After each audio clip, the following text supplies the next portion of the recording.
Well, I'll tell you what, guys, today we've got a great video. Today we're going to talk about the new Hunter nodes. It's a 4-zone. I've been in sprinklers for 30 years and I did not know that they had made a multi-station node system.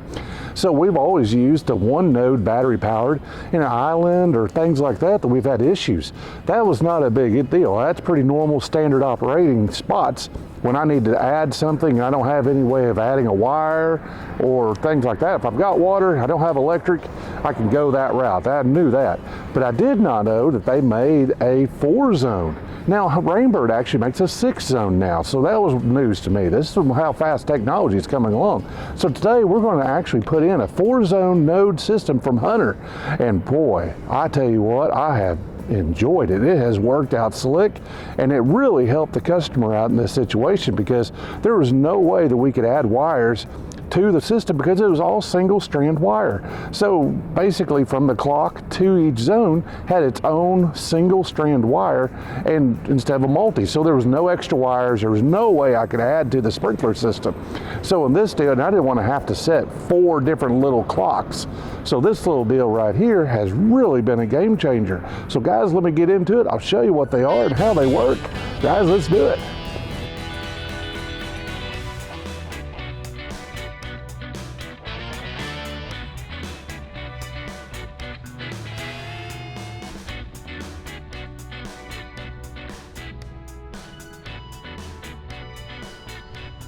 Well, this is a very interesting project here. This is going to be there is no power and there is no water here to deal with this, so we're going to have to do a node system. So this is where we're going to put in multiple nodes, battery powered without wires. So this is going to be a pretty interesting project. So let's get to it. Okay, so what we have a 4-zone node and we have a 1-zone. So these are different models that we can go. So we've got to have, for this to work, you've got to have a latching solenoid. So what a latching solenoid is, it's essentially when it opens, it doesn't hold, it stays open, and then whenever it's called to turn off, it actually turns off. A normal solenoid, it holds electricity, actually holds it open, and then whenever it stops, it closes. These actually, and whenever it calls for electric, it opens and it stays open until it calls for electric to close it. So that's how these battery application situations can work so well, because they don't have they don't have to hold the solenoid open in long periods of time. So this is a Hunter. So what we do, we've got the actual regular Hunter valve. All right, now this valve right here is the last valve in the sprinkler zone. So now what I'm going to do is actually open that up and make that into my main line. So that valve will always be open, but it comes from those other islands, so there's nowhere to add wires. Now, it actually crosses over to another island back where we're actually going to be doing the work over here. So now this section here is actually where the zone is going to start. Now, if you look at that pipe, that's after I dug it up. I've got it all cleaned up, and boy, do I ever have a mess. Now, it ended up being about 30 feet from where I thought it should have been. But what I'm going to do right there is actually cut this zone apart and make that my main line, and then backfeed this zone into its own system. So basically, what we're going to do is come back around. All this will be in, the zone is going to be the same size as it was. I'm just going to add more grass area by using its water source. So basically, we're just going to use that one pipe and add on to our sprinklers so we could cover more area. Before we get into the next section of this video, if you guys wouldn't mind hitting that like and subscribe, I sure would appreciate it. It means the world to me. And so basically what I wanted to do is show you the inner parts of this. Now, the one thing I noticed about the 1 versus the 4-station node, actually the wires come apart. And so it's just like, so there's 4 wires that come out, and you can actually do 4 valves. You have to wire those up individually, which is just like a regular sprinkler. Now, whenever you purchase the single latching solenoid and node, it actually will come pre-attached. So all you have to do is literally take off the other old solenoid off an existing valve or put in a new valve, and then just set this in there and you're ready to go. Put a battery in and it's essentially set to go. So a single valve is really a very simple, easy, fixable situation. Now this takes a 9-volt battery, and you are going to have to replace this every year. It only lasts for one season, but it takes two 9-volt batteries to make this system work. You actually move everything around by pushing the center button on this, so that gives you can go to different functions. So you can go in here and you can set.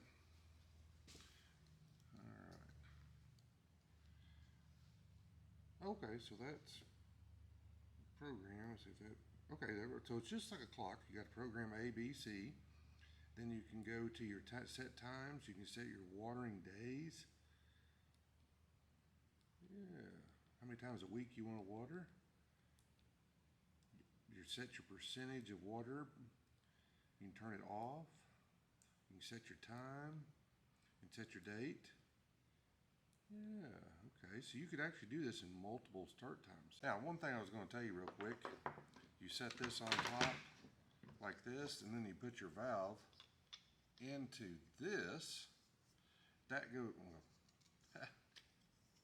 so your valve goes into that, like that. This hooks into that, and then it sits in the ground like that. So it'll sit on the valve. So you can set that, or you can make it go straight, whichever way you want. And it comes with a cap, so you can cover it up. So that is how that works. That's pretty slick. So what I wanted to talk about with the nodes, what we're doing on this system right here, I'm going to try to do my very best to explain this to where it makes sense. I have two different systems. One system, we've got a common one. We don't have a wire on the other side of the building to where we need to set a master valve, because the system itself is an old system. Not sure who put it in, but it's got a lot of small leaks. And so the owner wants to try to stop the water from leaking only whenever the system runs. It's very minor. We can't seem to find it. So I've been hunting around looking for it, and we just can't. We found several little spots we fixed, but there's still something leaking somewhere, and we just can't find it. So what we're going to do, instead of going through and just spending more time and money trying to fix it, we're going to go in and put a node on the main line. And so what I'm going to do is I'm going to make this the master valve, so when the system turns on, it'll actually have live water. They can water, and then it'll turn off. But I don't have any good way of getting a wire over there. So that's how we're going to do the first one. That's a single node that's going to do a master valve setting. Now the other one. All right, so now I've got everything set up on here. Let's open up this valve and pressurize everything. Now, I've actually got everything set up. The valves are all set in, and let's show you what it looks like after I got my colossal mess cleared up. I tell you what, that took a second. Now, I've got that done. I've got the valve set, so let's go show you what it looks like over here. All right, now I've got my valves all set, and I'm going to wire these up individually. So now they're going to be all individually just wired like a typical sprinkler system. But I'm going to wire it to the node, and this will be the clock that'll operate them. So whenever I do this, I will need to make sure that I set the zone up to where it's not watering during the same time that the clock.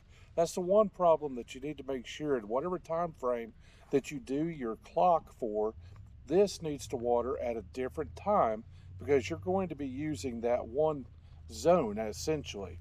So we just need to don't overlap and try to water two things at once. So now I'm going to wire these things up and get this thing looking pretty slick. I'm excited to see how this thing works out. Okay, so now I'm getting that all set on there. Isn't that slick? I wish my valve box would have been a touch taller. I had to go a little lower, so I'm actually going to set a stake and put this down on there. But that's what it's going to look like when it's all said and done. Now, I'm not going to hook this thing up until next spring. I've got everything wired, but I'm not going to put the batteries in it because it's basically fall, and there's no sense in letting the batteries just sit there and corrode. All right, well, I guess all we lack is we got all the dishes covered up. Everything's looking good. I got it raked out and cleaned up. So now I guess we're ready to start flushing the water. Let's get these things done and let's nozzle them up. Now we're going to use an MP3000 nozzle from Hunter. It's a good little nozzle. Now it's going to be, so it's an MP3000 nozzle we're going to use. And we're also going to use some PGPs, which are going to be in the larger areas over here. But this is how we're going to nozzle them up. They're a pretty simple little system to set up. But basically you got to pull the tab up, raise it, hold it, twist the top off, then just set it in, twist in your new cap, and you're good to go. All right, let's see if we've got some water pressure. This ought to be, this always makes me excited. I love getting down to where I have me some water running, that's for sure. I tell you, there's nothing more satisfying than when you get a sprinkler up and running. It sure does look good. This one turned out nice. Yes, it did. I'll tell you, that hunter nodes really did a good job on this one. All right, guys, I think that's where we're going to stop for the day. I hope that helped on the understanding of different ways that you can use these nodes. There's a multitude of different things, and if you guys would like to see some different ways or even know more about some of these kind of things, hit me up in the comments. I'd love to know what you guys would like to know about, and we'll see if we can't cover it. We can see we got the cement mixer hooked up.